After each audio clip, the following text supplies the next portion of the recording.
오늘의 세대를 한마디로 정의하자면 코로나 블루에 사로잡혀 있는 그런 시대라고 얘기할 수 있습니다. 코로나 바이러스로 인해서 우울증이 우리 사회를 덮치고 있다고 하는 그런 신조어지요. 그래서 감염 가능성에 대한 불안함, 그 공포, 그리고 심리적인 그 영향뿐 아니라 자가 격리되어 있어서 홀로 지내야 하는 것, 그리고 경제 불안 이런 것들로 인해서 상당히 어려워지고 있다고 하는 사실을 우리는 다 체감하면서 살아가면서 이 코로나 블루에 우리 모두 다 우울한 그런 숭배자가 되어서 따라가고 있는 그런 사회의 모습에 우리도 일원이 되어 있지 않는가 하는 그런 생각을 해보게 됩니다. 이 코로나 블루가 코로나보다 더 무섭다 하는 그런 신조어가 생겨날 정도로 온 세상을 뒤덮고 있는 이런 우울한 증상으로 인해서 세계 도처에서는 병으로 인해서 죽는 사람들도 있지만 우울증 때문에 자살하는 사람들도 생겨나고 또 그 우울증 때문에 견디지 못해서 결국은 폭발하고 그래서 싸움이 일어나고 뭐 심각한 문제들이 많이 생겨나고 있는 것이 사실입니다. 그래서 의학계 뭐 아니면 뭐 심리학에서도 이 코로나 블루에 대한 진단을 정확하게 하고 나름대로 어떤 비책들을 내놓았습니다. 무엇보다도 우리가 좀 격리돼서 살아갈 수밖에 없지만 거리를 두고 살 수밖에 없지만 우리는 마음의 거리 뺏겨서는 안 된다.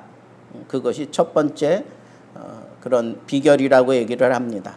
전화, 문자, SNS 뭐 이런 것들을 통해서 이 마음을 주고받을 수 있는 그런 관계를 형성하라고 얘기를 합니다. 둘째는 가벼운 운동이나 산책으로 몸과 정신의 활력을 유지하라고 얘기합니다. 셋째는 소외계층과 같은 그런 위기 상황에 있는 취약층 구조를 우리가 살펴서 그 사람들에게 찾아가서 그 사람들을 붙들어 주어야 이 사회가 건강하게 유지될 수 있다고 얘기를 합니다. 그리고 넷째는 노인들에게 더 많이 안부를 묻고 그리고 노인들이 무너지면 우리 젊은이들도 무너진다라고 하는 그런 생각을 가지고 노인들에게 더 많이 관심을 쏟으면 좋겠다 하는 그런 얘기도 합니다.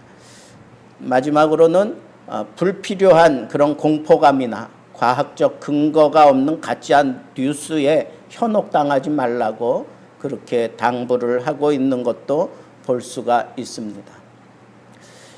이게 코로나 블루에 대한 공통적인 그런 대처 방법입니다.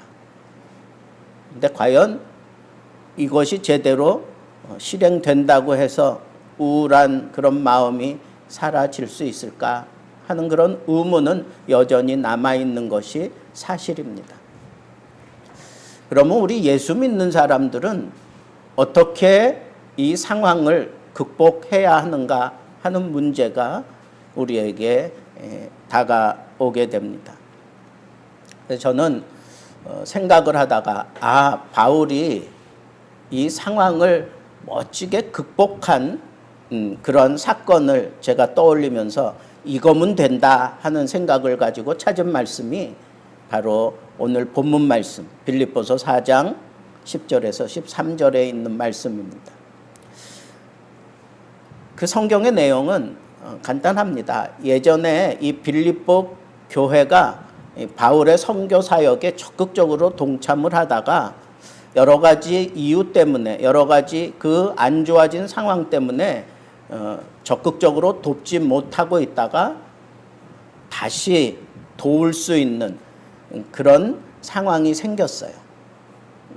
그 말씀이 다시 싹이 나미니라고 그렇게 얘기했는데 바울에 대한 오해가 있었던가 아니면 바울을 도울 수 있는 그런 여력이 생겼던가 뭐 여러 가지 이유가 있겠지만 그동안에는 그게 되지 않았어요. 그런데 이제 다시 에바브로디도를 통해서 이 성도들의 후원금을 받은 바울이 지금 감사하면서 이런 얘기를 하는 거예요.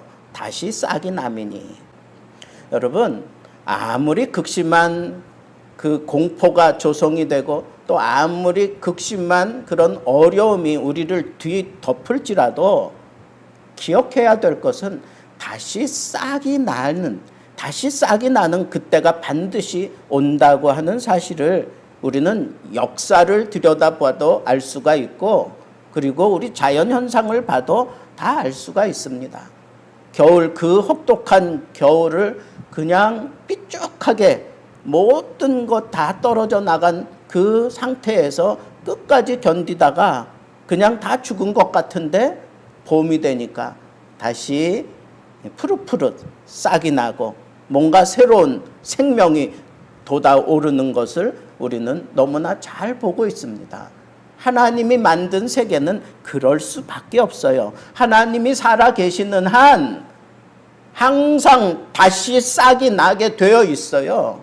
어떠한 어려움 속에서도 어떠한 괴로움 속에서도 끝까지 그렇게 괴로움만 있고 어려움만 있는 게 아니라는 거예요. 다시 회복되는 시간이 반드시 있다. 이게 하나님의 창조 원리 속에 들어가 있음을 저는 깨닫게 되었습니다. 하나님이 살아 계시기 때문에 바로 우리가 이런 믿음을 가질 수 있다는 것이죠. 하나님이 살아 계시잖아요. 그러니까 잊지 마세요. 다시 싹이 나는 때도 있어요.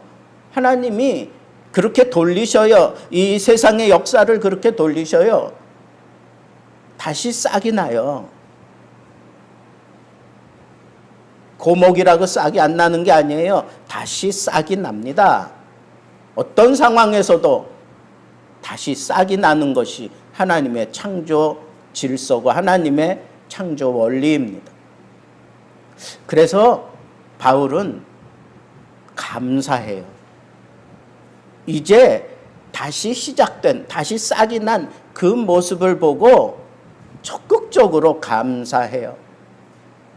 우리는 어떻게 이 위기를, 이 고통을, 이 심각함을 이겨낼 것인가? 어떤 믿음으로 이겨낼 것인가? 바울처럼 우리는 첫째로 감사하는 믿음을 가져야 합니다. 감사하는 믿음. 싹만 보고도 이미 풍성한 그런 열매가 주렁주렁 열려진 것을 볼 수 있는 그런 감사하는 믿음이 우리에게 필요하다는 거예요. 여러분, 감사하세요. 하나님이 살아계신 것을 믿는다면 역경 중에도 감사해야 되는 게 그게 우리 크리스찬의 믿음이에요. 상황은 점점 더 극심해지는데 무슨 감사냐? 아니, 하나님 살아계신 걸 믿는다면 우리는 감사해야 되는 겁니다. 그런데 이렇게 감사할 수 있었던 바울의 표현 가운데 에바브로디도가 이 빌립보 교회에 헌금을 가지고 와서 그걸 받아들고는 다시 싹이 돋는구나 라고 그렇게 믿고 하나님 앞에 감사하면서 그들에게 이렇게 얘기를 해요. 이렇게 얘기를 합니다. 내가 지금 이 공경 가운데 처해 있는 것이 사실이지만 이 어려움으로부터 벗어난 것이 자신의 주된 관심사가 아니라는 거예요. 이 말씀에 여러분 집중하세요. 내가 정말 감사하는 그 핵심이 뭐냐? 너희들이 보내준 이 헌물을 내가 손에 들고 이제 살았구나 이렇게 느끼는 게 아니라는 거예요. 그게 아니라, 그것 때문에 감사한 게 아니라 나의 주된 관심은 내 이 상황이 변해진 것이 아니라, 내가 이렇게 이 상황이 변해져서 내가 편안해지고 내가 뭔가 할 수 있겠구나 하는 이런 변해진 상황이 자신의 주된 관심이 아니라 자기의 사명이라는 것. 복음을 전해야 되는 그 사명. 그런데 그 사명에 다시 뜻을 같이 하고, 그리고 어려움 속에서도 그렇게 내 뜻을 존중하면서 그 복음 사역에 함께 동참하는 그 사람들이 진정한 감사다라고 얘기를 하는 거예요. 여러분, 우리는 간혹 이렇게 심각한 문제를 맞이하게 되면 그 문제에 그냥 정신이 팔리고 거기에 확 마음이 꽂혀가지고 자기의 사명을 잊어버리는 때가 있어요. 그리고 정말 내가 기뻐해야 될 것이 무엇인지 감각이 흐려질 수가 있어요. 사도 바울은 정말 기뻐한 게 자기의 이 변화된 상황이 아니라, 그래서 내가 좀 편안하게 복음 사역을 할 수 있겠구나, 여기에 주된 관심이 있는 게 아니라, 내가 어떻게 하면 이 복음을 그치지 않고 계속해서 적극적으로 내 살아있는 동안에 내가 하고 싶은 그런 복음 증거를 다 할 수 있을까? 이게 주된 관심사예요. 이 주된 관심사에 사람들이 다시 동참하게 되는, 이게 기쁘다는 거예요. 이 관심, 나의 이 관심에 뜻을 알고 함께 동참해주고, 끊어졌던 사람들이 다시 동참하고 함께 사역할 수 있게 되고, 그래서 이 복음 사역을 감당하는데 내가 홀로 외로이 가지 않고 이렇게 함께하는 동역자들이 생겼다고 하는 이 사실이 진정한 감사, 기쁨이라는 거예요. 누가 감사할 수 있어요? 누가 역경 중에도 감사할 수 있어요? 누가 하늘에 조각구름 한 조각만 보고 하나님 앞에 응답받았다고 그렇게 믿고 이후의 모든 상황들을 그냥 거침없이 막 시작할 수 있을까요? 주된 관심, 사명이 분명한 사람, 그 사람은 싹을 보고도 진정으로 감사할 수 있어요. 자신을 빼앗기지 않아요. 나의 사명, 이걸 이루는데 하나님이 힘이 되고, 하나님이 사람들을 붙여주시고, 하나님이 함께 하시는 것, 이것이 정말 기쁨이고, 그것으로 인해서 이 어려운 상황이 극복되어지는 것, 그게 정말 기쁘고 감사하다. 이게 바울의 생각입니다. 두 번째, 바울이 가진 이 전천후적인 이런 믿음은 어떤 믿음일까? 오늘 말씀에도 이런 얘기가 나와 있어요. 나는 자족하는 사람이다. 나는 자족하는 사람이다. 그러면서 그렇게 얘기를 해요. 내가 모든 일에 일체의 비결을 배웠다. 그 모든 일은 나의 평상시의 삶, 그리고 또 심각히 어려워진 그런 상황, 이 두 가지를 얘기하는 거예요. 편안할 때와 어려울 때, 이 모든 일에 바울은 자족한다. 그러면서 그 자족하는 일체의 비결을 자기는 안다고 얘기를 해요. 일체의 비결을 안다. 이 비결을 배웠다. 이런 표현을 하는데, 이 비결을 배웠다라고 하는 그 말은 비밀을 전수받았다. 그런 의미예요. 비밀을 전수받았다. 여러분, 우리 믿음 생활은 이 비밀스러움이 있어야 그 믿음 생활에 윤택이 나고, 그리고 막 역동적이고, 그리고 무언가를 해낼 수 있는 이 세상 사람들이 기대할 수 없고 감히 꿈꿀 수 없는 그런 일들을 감당해낼 수 있는 그런 믿음을 갖게 되는 거예요. 비밀이에요, 비밀. 예수 이름의 비밀을 아세요? 예수 그리스도의 십자가의 능력, 그 비밀을 아세요? 역경 중에도 평안한 그 비밀을 아세요? 태산을 넘어 험곡을 가도 내가 당당하게 기쁨으로 평안하게 갈 수 있는 그 일체의 비결을 아세요? 그건 비밀이에요. 비밀을 내가 전수받는 거예요. 마치 위대한 대가에게 그 비법을 전수받는 것처럼 이 신앙은, 믿음 생활은 일체의 비결을 전수받는 거예요. 여러분, 그 전수받기 위해서 우리가 이 모든 상황을 그냥 담담하게 맞이할 수도 있고, 그리고 함께 고민하고 괴로워하고 또 함께 눈물 콧물 흘리며 그 사역을 동행하는 가운데 전수되는 거예요. 믿음 생활의 ABC는 스승이 있고 제자가 있어요. 선배가 있고 후배가 있어요. 아버지가 있고 아이가 있어요. 전수받는 거예요. 그래서 이 말세에 정말 훌륭한 목사를 만나는 거, 그거 복 중에 복이라고 얘기하는 그건 뭐 때문에 그래요?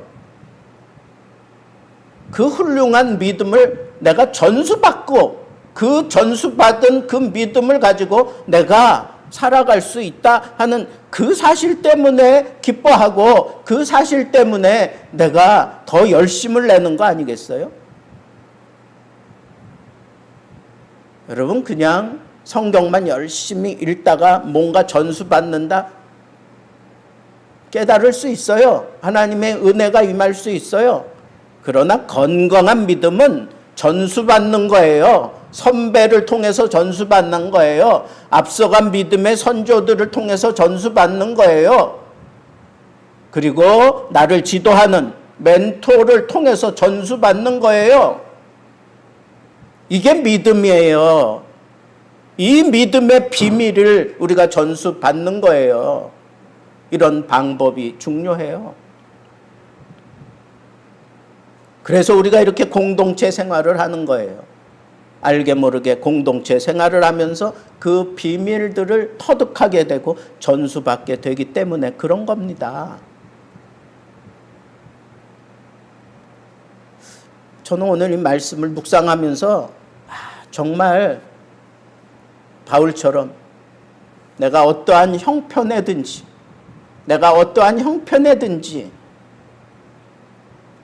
내가 자족하기를 배웠다 하는 얘기는 내가 어떠한 환경에서라도 나는 꿋꿋하게 존재한다, 그런 뜻이에요.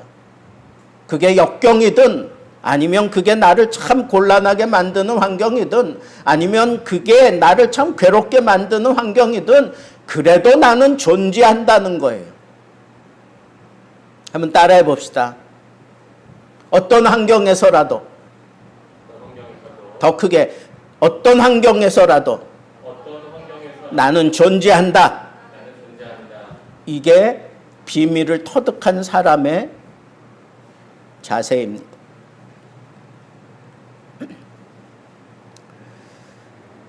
여러분, 자족한다. 이거는 스스로 만족한다. 이렇게 잘못 생각할 수 있어요. 그 당시 스토아 학파들이 쓰는 단어였어요. 이 자족이라고 하는 단어가. 철학자들이 쓰는 단어였어요. 그들의 생각은 어떤 거냐면 주어진 상황을 내가 그냥 받아들이고 그냥 그렇게 살겠다는 거예요. 그게 내 운명이다. 그게 내 숙명이다. 그걸 받아들이면 나는 평안할 수 있다. 그걸 받아들이면 나는 스트레스 더 이상 안 받을 수 있다. 이게 철학자들의 생각이었어요. 그러나 사도 바울은 그런 의미로 사용한 게 아니에요. 역경을 피하겠다는 거 아니에요. 무조건 순경만 내가 따라가겠다는 거 아니에요.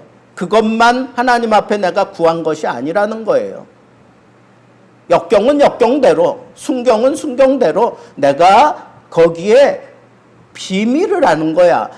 역경 중에 어떻게 행할 것 비밀을 통해서 알아요. 순경 중에는 내가 어떻게 할 것 그거 비밀을 통해서 전수받았기 때문에 내가 안다는 거예요. 그런데 어떻게 그걸 전수받았고 그걸 어떻게 내가 이겨낼 수 있나?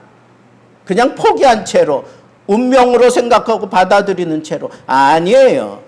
그게 아닙니다. 그럼 뭐예요? 4장 13절 말씀. 내게 능력 주시는 자 안에서 내가 모든 것을 할 수 있느니라. 내게 능력 주시는 자가 누구예요? 킹 제임스 버전에는 보니까 I can do everything Christ 그랬어요. 그리고 NIV에는 힘 그랬어. 힘. 그를 통하여 through him. 킹 제임스 버전에는 through Christ 그랬어.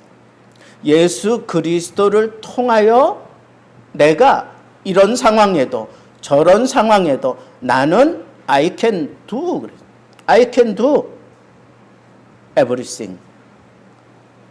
역경 중에도 순경 중에도 그 어떤 상황 중에도 I can do everything through him.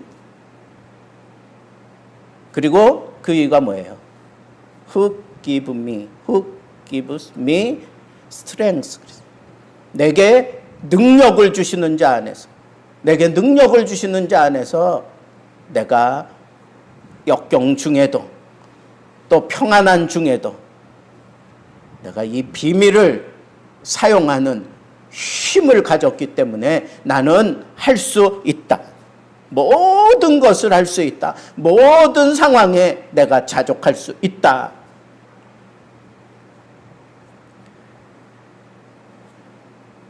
내 안에 예수 그리스도의 능력이 쏟아져 부어지는 통로만 있다면 나는 어떤 상황에서도 승리할 수 있어요.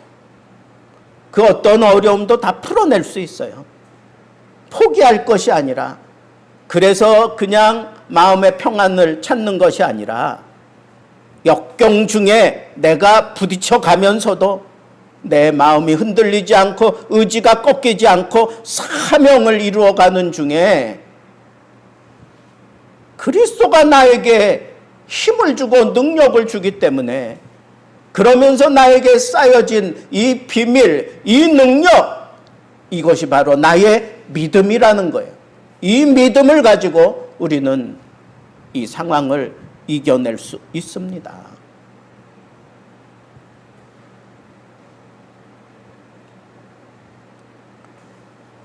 저는 이 말씀을 통해서 우리 기독교인들이 이렇게 살아야 되는구나 하는 사실을 아주 크게 도전을 받았습니다. I can do everything through him who gives me strength. 이 말씀을 우리 짧지만 딱 마음에 담고 이 말씀에 담겨져 있는 그 자족함, 그리고 다시 싹이 나는데 그것 때문에 내 관심사가 흐트러지는 게 아니라, 그것 때문에 내 관심사가 힘을 얻는 것은 상황이 변해지서 이 상황이 어려운 상황을 풀어갈 수 있는 그런 물리적인 힘이 아니라 내 사명의 길 가는 동안 하나님이 나에게 은혜를 주시고 나에게 능력을 주시고 또 헌금도 보내주시고 그리고 함께 동역할 수 있는 동역자들로 나를 이렇게 감싸 안으면서 보내시는 그 하나님, 그 예수 그리스도가 바울에게는 자족함의 전부였어요. 예수 그리스도만 내 안에 계신다면 나는 역경 중에도 감사할 수 있고, 예수 그리스도가 내 안에 계셔야 내가 평안한 가운데 교만하지 않고 나태하지도 않고 잘못된 길로도 가지 않을 수 있습니다. 주님이 나에게 은혜 주시는 통로, 그 통로가 여러분들이 얘기하는 비밀이어야 해요. 그 통로는 바로 믿음입니다. 믿음, 그리스도를 믿는 믿음. 여러분들 자신을 믿지 마세요. 이 눈에 보이는 상황을 믿지 마세요. 어떤 사람의 그 사탕 발림 소리도 듣지 마세요. 여러분들의 그 비밀의 그 통로는 바로 오로지 예수 그리스도에게 있어야 합니다. 예수 그리스도 때문에 사는 존재로 살 때 내가 이 모든 상황을 이겨내고 모든 사람들에게 그리스도의 평안의 복음을 전할 수 있는 참다운 하나님의 사람인 것을 내가 스스로 마음에 깨닫고 그거 자랑으로 삼고 내게 주어진 이 사명의 길 끝까지 가게 될 줄로 우리는 믿습니다. 엊그제 금요일에 제가 사역하던 교회에 함께 사역했던 안수 집사님이 저를 찾아왔어요. 그래서 그분도 그 교회를 떠났고 이제 서울 쪽에 계시는데 저에게 와서 진지하게 그런 제안을 했습니다. 목사님, 지금 이 청년들이 자꾸 교회를 떠나가고 있는 입장인데 이 청년들을 붙잡을 수 있고 또 청년들에게 희망을 줄 수 있는 그런 목회를 한번 해보시지 않겠습니까? 자기에게 가지고 있는 인프라와 그런 주어져 있는 그런 모든 상황들을 목사님과 함께 할 수 있다면 좋은 그런 교회를 함께 세워갈 수 있을 것 같습니다 하면서 저게 제안을 해왔어요. 그 얘기를 쭉 듣는 가운데 그래서 우리가 이렇게 온라인 예배를 드리게 하시나 보다 하는 생각도 하게 됐습니다. 여러분, 이 시대는 이제 우리가 이 미디어를 외면하고 복음을 증거하기가 힘든 시대가 되었습니다.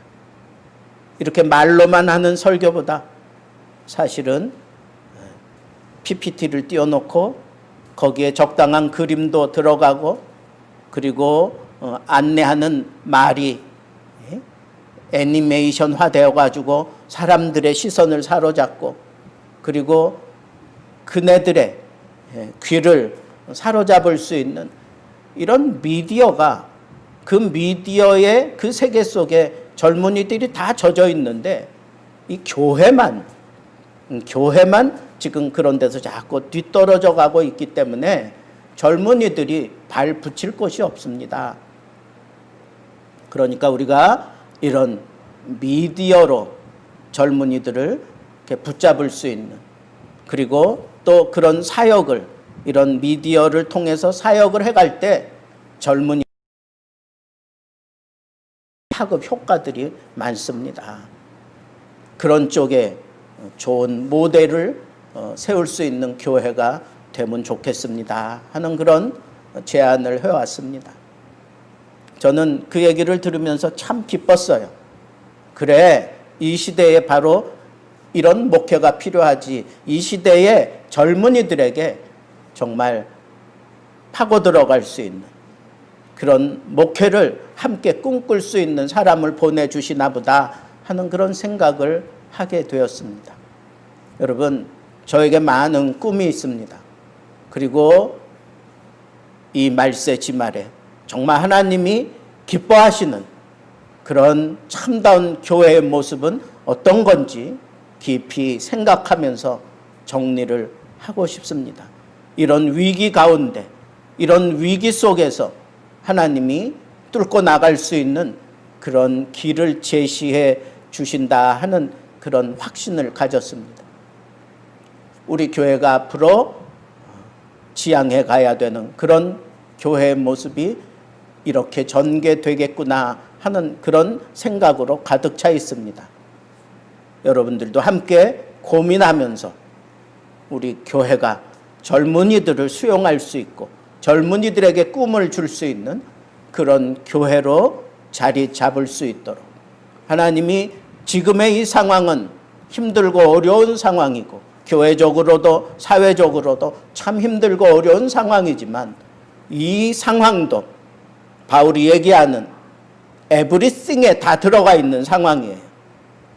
그러나 우리는 비밀을 안다면, 그리스도의 능력을 경험한 그 비밀을 가지고 있는 사람이라면 어떤 상황에서도 우리는 뒤로 물러나지 않고 I can do it 혹은 I can do everything through him who gives me strength. 이 믿음 가지고 우리 교회를 한번 하나님이 기뻐하시는 그런 교회로 만들어 갈 수 있는 그런 우리 모든 예수 등대 교회의 교인들 되기를 우리 주님의 이름으로 축복합니다.